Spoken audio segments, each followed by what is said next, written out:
back to me. Hey, I want to put tonight's program into a very, very special context before we begin our interview up here.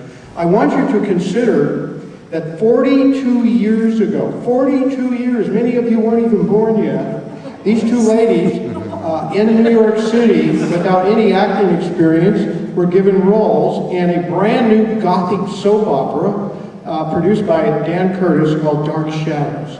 How often is it that you could get a couple of the old stars together to come back and to converse like this? How about it? Aren't they beautiful? I'm going to tell one funny little story, but when I called my mother, and my father was on the extension line, I could hear him breathing. Did he know? No, well, they knew that I was working as a Playboy bunny, and I called him and said that I had got this job on a new television series called Dark Shadows.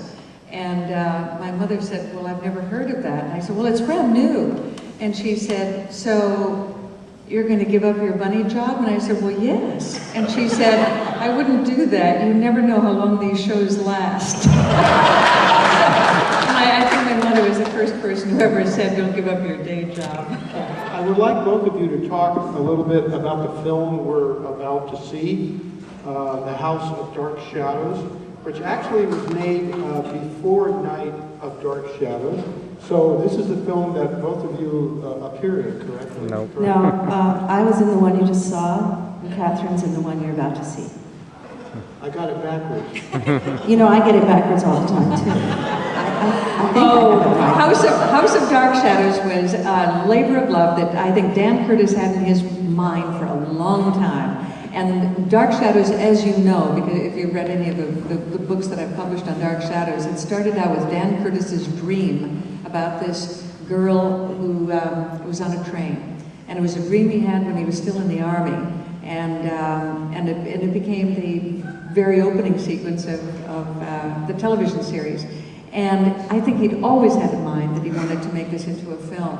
And he was trying to put the money together, and he would actually take a little group of us around to various people. Joe Levine was one of these producers, to try to get the money to do this. In the end, he put Dark Shadows together for $900,000 for MGM, and it made a huge amount of money and actually saved MGM for another year or two, because most of the other films that came out that year failed. But again, Dan Curtis got us all together. He drew upon everybody in the show to do this. Lila Swift mentored him as a director, and he directed several episodes of Dark Shadows, the TV series before starting the film. Everybody pitched in to help him. And he then, on the first day of filming, took us all aside and said, this is our budget. The only way we do this film is if everybody cooperates, and because One take. Of course, we were used to that. I actually got 2 takes, and I didn't know what to do with that second one. I thought, did I make a mistake? It was amazing. Yeah, we did it on an absolute shoestring. Do we have time to tell this one funny story about the very first day of filming? We had limousines pick us up, and we thought, what? On this budget, after this pep talk about how there's no money? Well, these limousines were going to be used in the funeral scene. So, we're picked up in limousines and we're taken out there, and he has the Tarrytown Fire Department standing by in this graveyard, the cemetery, to create rain, and we're all handed umbrellas, and we're doing this. Well, there had been a cemetery strike, a graveyard strike, cemetery workers for several weeks. So there were all these bodies that were refrigerated and piling up, ready to be buried. And of course, the strike was settled right before we started filming, and this one poor family arrived in the middle of our filming, and their cortege arrived, and Dan Curtis went, ah, like this. And this poor family had to drive through to their burial ground through man-made rain on a beautiful sunny day, and to get to their own graveyard with this man glaring at the cars going by because they didn't write the filming. And I mean, Dan was hysterical. Of course, we all piled into these beat-up old Jeeps to take us back to town because the limos were dismissed right after the filming was done. That's a wonderful memoir. Say, before we close out our show, I think it's very important that each of you talk a little bit about the writing that you have done. Each of you have become writers. You have become a novelist. You've done 2 Dark Shadow spin-offs. Kathryn, you even wrote a book about being a Playboy bunny, correct? You've also done your memoirs about Dark Shadows, and here's what I'm really impressed with. Kathryn formed her own publishing company, Pomegranate, and you have, how many different books do you have? I saw a dozen or so. Well, I've published about 50 books, but some of them are about Dark Shadows, and some of them are... Lara, would you talk about your writing? Well, Don't be shy. A winch is never shy. I don't know. I thought I've acted for 20 years. I should be able to write screenplays.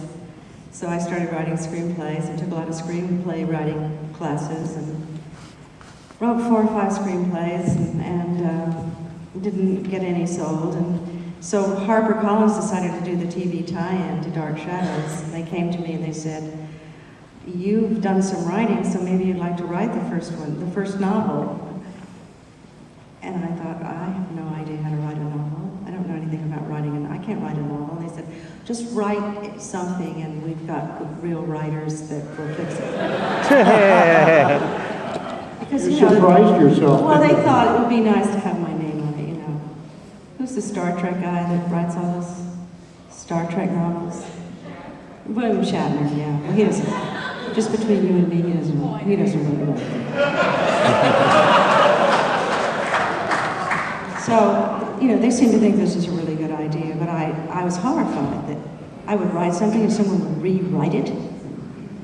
So I started reading a lot of books that I thought would somehow inspire me to be able to write this kind of thing, this kind of romance, Gothic romance genre. I went back and read them all.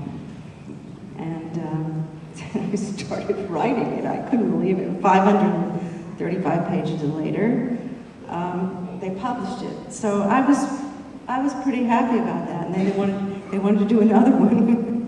So in order to get through the second one, I actually went to graduate school and got a master's in creative writing.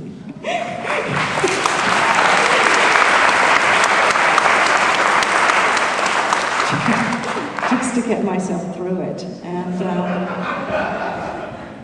so now I'm supposed to be. I'm actually outlining and working on the 3rd one. So.